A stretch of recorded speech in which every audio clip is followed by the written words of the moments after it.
Hoy es el segundo domingo de Adviento y el leccionario narrativo nos ha propuesto esta lectura del profeta Joel.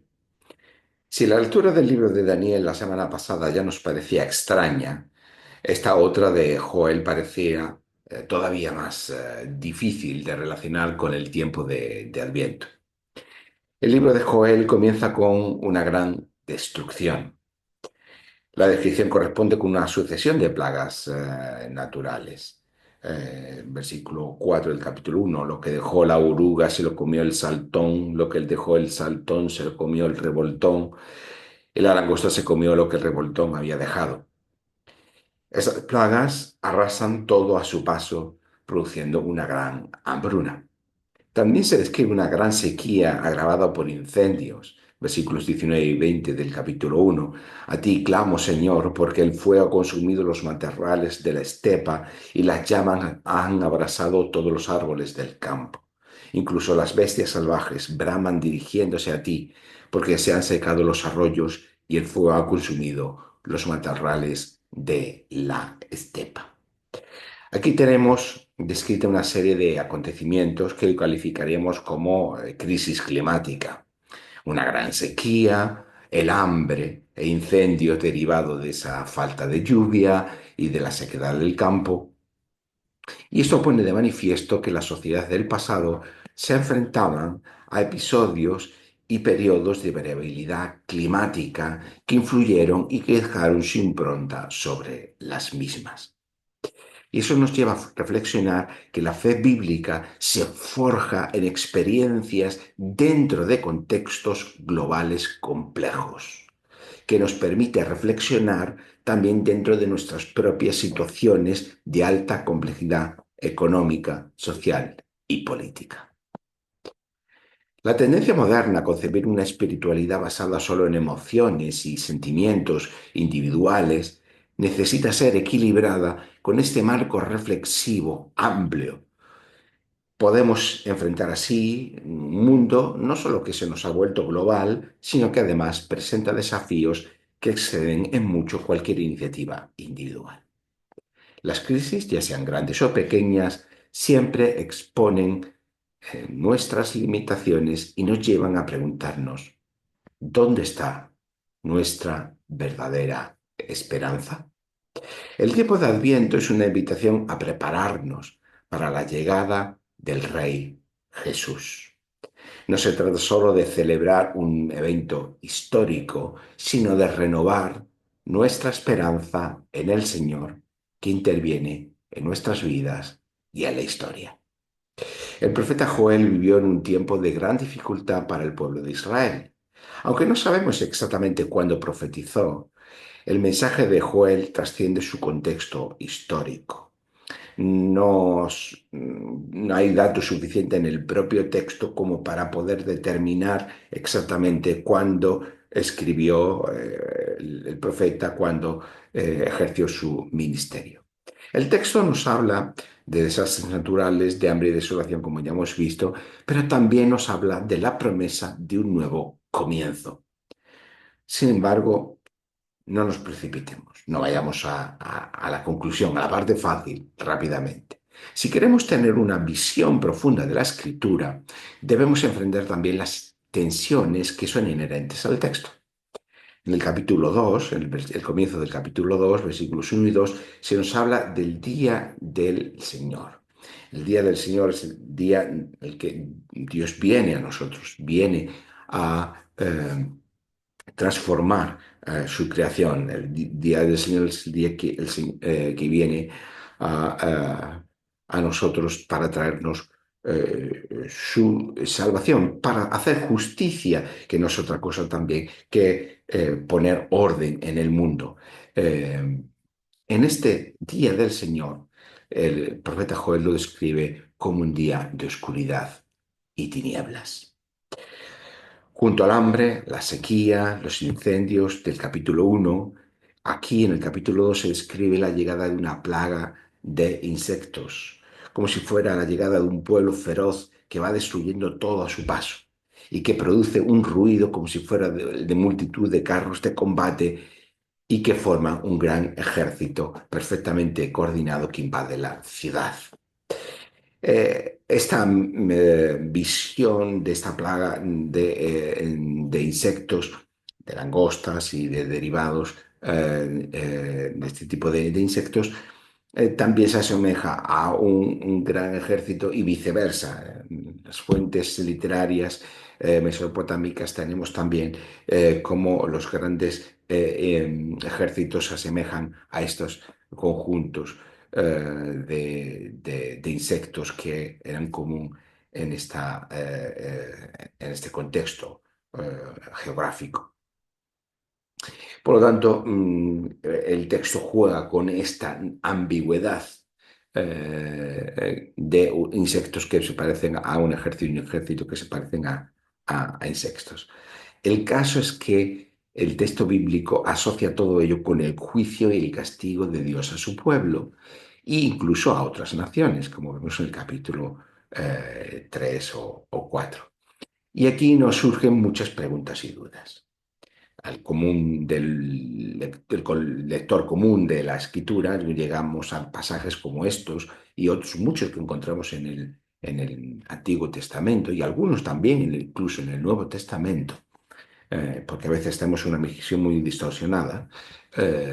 Hay pasajes difíciles en el Antiguo Testamento como los hay en el Nuevo Testamento. Igualmente, aquí, como digo, surgen muchas dudas y preguntas. Ocurre de la misma manera cuando leemos los textos bíblicos acerca de la ira de Dios y cuando incluso parece que Dios legitima el exterminio de otros pueblos en otros contextos, como digo, en el propio Antiguo Testamento. Eh, y aquí legítimamente nos preguntamos qué tiene que ver estas acciones con Dios y qué continuidad y discontinuidad presenta el Antiguo y el Nuevo Testamento. Esta es la gran pregunta desde la teología cristiana, desde siempre, desde el principio. Por ello, una vez más, insistimos en la necesidad de leer toda la escritura como una narración continua. Porque solo desde esa mirada compleja y matizada que nos ofrece esa narración continua, no la parcelación de textos aislados, sino una narración que consideramos en conjunto y en una continuidad, solamente desde ahí podemos comprender eh, la escritura en su justa medida. Pues solamente podemos, con esa visión de conjunto, poder situar cada cosa en su lugar. Lo primero que habría que decir es que no debemos entender a Dios dentro del esquema de personalidad individual del sujeto moderno, sujeto a o condicionado por emociones o por sentimientos. Dios es persona, pero no es una personalidad individual. Y sé que esto representa algunas dificultades de comprensión porque nosotros entendemos personas solo en términos de personalidad individual. Persona tiene que ver, porque aplicado a Dios, eh, porque es capaz de relacionarse y de comunicarse con el ser humano. En ese sentido, Dios es persona, es personal, o tiene capacidad de relación y de comunicación. Pero no es una personalidad individual en el sentido de como nosotros lo entendemos con un yo encapsulado, con un sujeto a emociones y sentimientos que provienen de esa interioridad, de ese yo. En ese sentido, Dios no es una personalidad individual. Eh, Cuando desde ese esquema individualista y subjetivista moderno leemos estos pasajes sobre Dios y pensamos en Dios en una personalidad individual que se deja llevar por la ira, eh, pensamos en un Dios que se enfada con facilidad, que no puede controlarse, que legitima atrocidades derivadas de una actitud arbitraria. Es como cuando yo me enfado y pierdo los nervios porque ha ocurrido algo que me molesta. Sin embargo, como todo en la Biblia, debemos entender las acciones de Dios. Y Dios, la manera que la Biblia tiene de hablarnos de Dios es a partir de sus acciones, precisamente porque no hay una concepción de una personalidad individual y de un yo. Eh, por tanto, entendemos las acciones dentro de los esquemas, las acciones de Dios dentro de los esquemas culturales que son propios a los textos bíblicos y que intentan dar respuestas a los contextos que tuvieron que vivir, es decir, a esas situaciones complejas de las que hemos hablado antes. ¿Mm? Situaciones en las que eh, es un conjunto de situaciones sociales, políticas, crisis medioambientales, guerras, hambre, sequías, pandemias. Todos estos son los contextos en los que los textos bíblicos se están moviendo, igual que nosotros nos movemos en situaciones de alta complejidad. Pues bien, estos patrones culturales que tenemos en la escritura intentan dar respuesta a estas situaciones. O dicho de otra manera, la experiencia de Dios o la revelación de Dios que tienen los textos bíblicos o que están reflejados en los textos bíblicos se recibe, se configura culturalmente a partir de los patrones que son propios en cada sociedad, obviamente. Igual que nosotros tenemos los nuestros.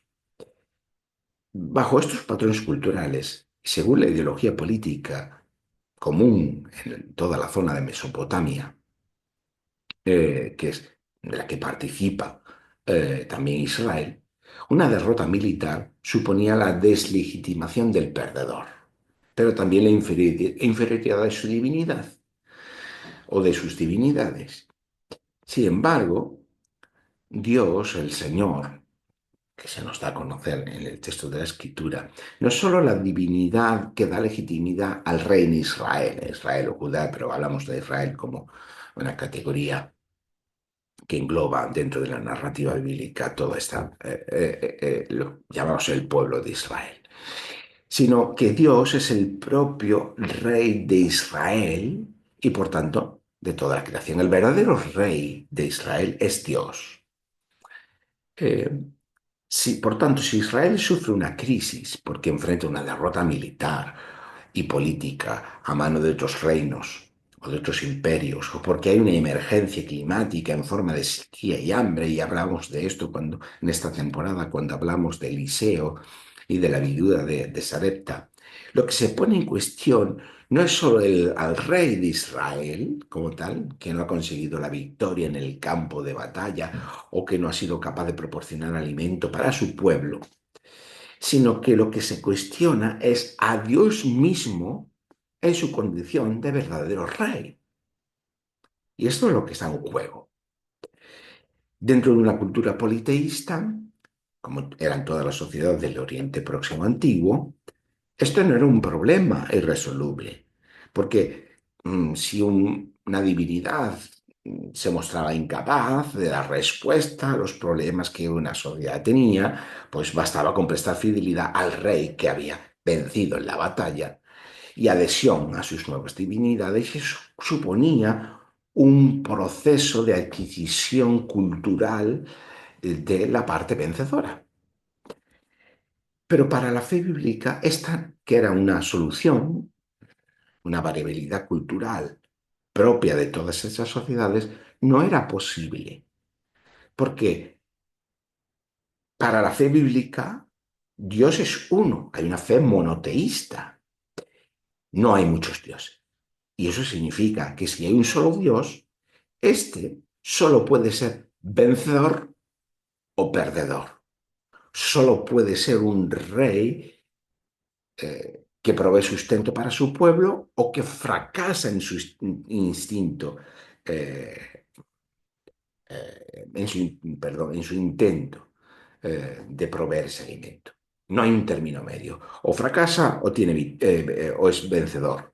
Eh, Así que la experiencia vital de Israel fue la de enfrentar este tipo de crisis recurrentes, porque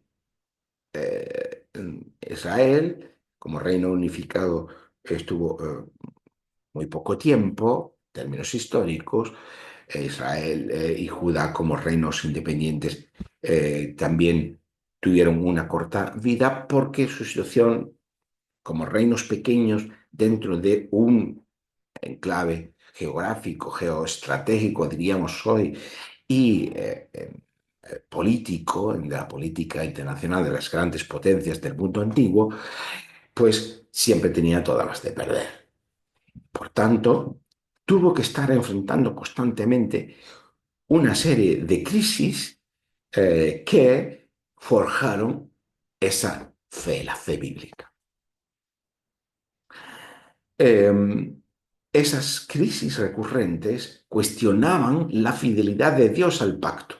Ese Dios, como verdadero rey de Israel, pues todas esas crisis cuestionaban que Dios realmente fuera ese verdadero rey, rey poderoso, o que fuera realmente fiel al pacto con su pueblo. Cuestionaban que el Dios de Israel fuera también, por tanto, el único Dios. Había aparentemente otros dioses más fuertes que Yahvé, que el Dios de Israel, y que por tanto, pues, carecía o perdía legitimidad. Y ese dilema, en realidad también lo tenemos nosotros, pero en unas categorías culturales y teológicas distintas. Desde la fe cristiana, eh, con el correr del tiempo, eh, para nosotros, a pesar de que afirmamos de que Dios es amor y bondad, el mal existe en el mundo. Eh, y esto representa un problema siempre representa un problema para la fe cristiana. De hecho, en el mundo antiguo no existía ese problema porque no se concebían los dioses como dioses de amor. Y bueno, el mal en el mundo existía porque o los dioses abandonaban al ser humano porque había divinidades negativas que eran causantes de sus males o divinidades inferiores. Por lo tanto, había soluciones culturales claras para responder al mal. Pero en el momento en que comprendemos a Dios como un Dios de amor, entonces, básicamente, por lo tanto, el mal tiene mala explicación en el mundo. El mal es solo un problema para un Dios de amor. Y eso es lo que se ha venido a denominar el problema de la teodicea, tanto de la filosofía como de la teología, que viene a afirmar o a explicar o intentar explicar la justificación del actuar de Dios en un mundo en el que el mal está presente. Así que podemos salir de este atolladero si nos preguntamos. En la narrativa bíblica este dilema se enfrenta constantemente y se resuelve inicialmente acorde con los patrones culturales que les eran propios a la sociedad israelita, como ya hemos dicho. El rey, que es Dios, no es inferior a los dioses de los imperios vencedores cuando Israel es derrotado. A pesar de lo que nos dice la narrativa bíblica, a pesar de lo que pudiera pensarse de que porque Israel es derrotado, entonces su divinidad es inferior, el texto bíblico nos viene a decir, no, no es inferior, todo lo contrario, es el único Dios verdadero. Ni tampoco el rey que es Dios fracasa cuando Israel sufre sequía y hambre y no es un rey incapaz de proveer para su pueblo. En realidad, lo que nos dice el texto bíblico es que el rey que es Dios muestra su superioridad frente a otros dioses y a los reyes de los imperios humanos cuando se hace responsable del castigo del pecado de Israel. Y esto es muy importante tenerlo en cuenta. Es, por tanto, esta la respuesta cultural a un problema político y a unas crisis ambientales, al resultado de esas crisis ambientales. La ira y el castigo es la respuesta teológica para un Dios monoteísta, la concepción de un Dios monoteísta dentro de un esquema, de este esquema cultural del que estamos hablando y de este desafío político o de estas crisis políticas recurrentes. No obstante, eso no es todo lo que nos dice la Escritura. Eso no es todo lo que nos cuenta la narrativa bíblica. No nos quedamos ahí, no se para ahí. Por ello, la Biblia hay que leerla como una narración continua. La fe bíblica tiene algo diferencial y es que a pesar de todo y de este estadio en la revelación de Dios que estamos considerando, a pesar de todo, el amor y la misericordia de Dios siempre son superiores. Y esto también nos lo dice la narrativa bíblica. Pero no lo dice allí en el Nuevo Testamento, nos lo dice aquí, ya en el Antiguo Testamento, en multitud de ocasiones. Pero especialmente hoy nos fijamos en el texto que nos ocupa, que es el texto del libro de Joel. Eh, Prefiero la pronunciación castellana al anglicismo, que es representar leerlo como Joel. Pero bueno, hay, mm, no tiene importancia esto. Una digresión innecesaria. Dice el libro de Joel, capítulo 2 versículo 13: rascad vuestro corazón en lugar de vuestros vestidos. Volveos al Señor, arrepentíos, aunque hoy no hablaremos de arrepentimiento, pero porque no nos cabe tantas cosas en las predicaciones. Volveos al Señor, que es lo que significa arrepentirse, al Señor vuestro Dios, que es misericordioso y compasivo, lento para airarse y lleno de amor, siempre dispuesto a no hacer mal. Ya tenemos aquí esta declaración tan potente en este texto, en el que, por otro lado, nos está hablando también del castigo o de las consecuencias negativas que está viviendo la sociedad de Israel en este momento. Como nos demostrará el curso de esta narración continua de la Escritura, el amor es lo que verdaderamente define a Dios. La legitimación de las atrocidades humanas, de los intereses políticos, de las grandes potencias del mundo antiguo y del mundo presente, eh, es una respuesta condicionada cultural y provisionalmente en los textos bíblicos, que da paso a una respuesta de amor y misericordia, incluso, como digo, ya desde el Antiguo Testamento. Nuevamente, amor no es un sentimiento de una personalidad individual, como hemos dicho en la cuestión de la ira, sino la acción de Dios de fidelidad al pacto y a sus promesas. Eso es lo que significa que Dios ama y que tiene misericordia, que es fiel al pacto y a sus promesas. ¿Cómo se muestra entonces este amor? En otras formas, pero hoy nos centramos en una de ellas. Este amor y esta fidelidad se muestran en cómo la presencia de Dios está entre su pueblo, guiándolo, protegiéndolo y cuidándolo. No solamente para su pueblo, para toda su creación. En el cuidado, el amor y la guía de la presencia de Dios en su creación se muestra su amor por su creación.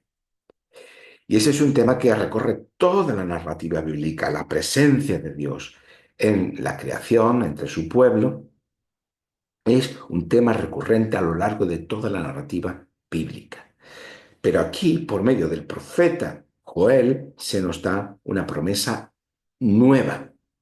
No solamente ya que la presencia de Dios está entre su pueblo, allí en el templo o en el tabernáculo, sino que llegará un día en que la presencia de Dios no será ya una presencia indirecta en el tabernáculo, en el templo, por medio de su gloria, como hemos visto hasta ahora en la narración del Antiguo Testamento, sino que se promete que llegará un día en que esa presencia de la autoentrega de Dios en su Espíritu, por su Espíritu Santo, se hará en los propios seres humanos.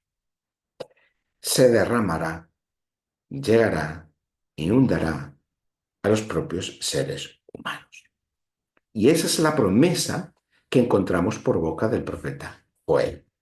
Versículos 27 y 28 del capítulo 2. Después de estos sucesos, derramaré mi espíritu sobre todo ser humano. Vuestros hijos e hijas profetizarán, soñarán sueños, vuestros ancianos y vuestros jóvenes verán visiones. También sobre los siervos y las siervas derramaré mi espíritu en aquellos días. Es decir, estamos aquí ante aspectos diferenciales de la fe bíblica. El amor no era algo, como ya he dicho antes, definitorio de los dioses del mundo antiguo. Y la presencia divina no se muestra como una presencia relacional, por tanto personal, en los propios seres humanos. Esto es algo típico de la Biblia. De esto es de lo que nos habla este libro de Joel y nos muestra en qué consiste, en este tiempo de Adviento, el reinar de Dios. Un reinar, como decíamos semanas anteriores, de amor y de misericordia, por medio de una presencia personal, relacional, y con los propios seres humanos, para restaurar su condición de ser hechos a imagen y semejanza de Dios. Así que cuando la fe parece fracasar frente a las crisis y emergencias de los desastres naturales y frente a los fracasos sociales y políticos, el reinar de Dios vence desde el amor, la misericordia y esta presencia relacional por medio de su Espíritu. Y esto es lo que celebramos en este tiempo de Adviento. Rey que viene a nosotros, venciendo desde el amor, desde la misericordia y por medio de esta presencia relacional con su Espíritu Santo. La irrupción del Espíritu Santo en Pentecostés es el cumplimiento de la promesa del profeta Joel y se convierte en el germen y el motor de la iglesia, como nos habla allí el capítulo 2 del libro de los Hechos en el Nuevo Testamento. El pueblo de Dios, constituido por judíos y gentiles, un pueblo sin pertenencia étnica, política, social, económica o de género, ninguna de estas categorías sociales eh, determinan la pertenencia ya al pueblo de Dios, sino solo la fe en quien es el verdadero Rey, Jesús. Solo la fe en Jesús, el Rey, el Cristo, el Mesías, es la puerta ahora de entrada al pueblo de Dios. Tras los acontecimientos de Pascua, los discípulos reciben el Espíritu para participar de la misión de Dios. Ese Rey que está gobernando, Jesús, tronizado a los cielos, a la derecha del Padre, como el verdadero Rey del mundo, del todo universo, envía a sus embajadores para anunciar y para participar de ese reinar de Dios en la transformación del mundo. El texto de Joel nos permite celebrar, por tanto, en este tiempo de Adviento, una llamada a prepararnos para recibir a aquel que nos abre las puertas del reino, del reinar de Dios, y que nos capacita a través de su Espíritu para participar de la misión de Dios Padre en el mundo. La promesa del Espíritu tiene que ver con ser iglesia. Como iglesia estamos llamados a ser testigos del amor de Dios en medio del mundo. Este no es solo un llamado individual, sino comunitario. Este Adviento, dejemos que el Espíritu renueve nuestra visión sobre la misión de Dios en el mundo. Que este tiempo de espera sea también un tiempo de preparación para recibir con gozo a Jesús, el Emmanuel, Dios con nosotros. Que así sea.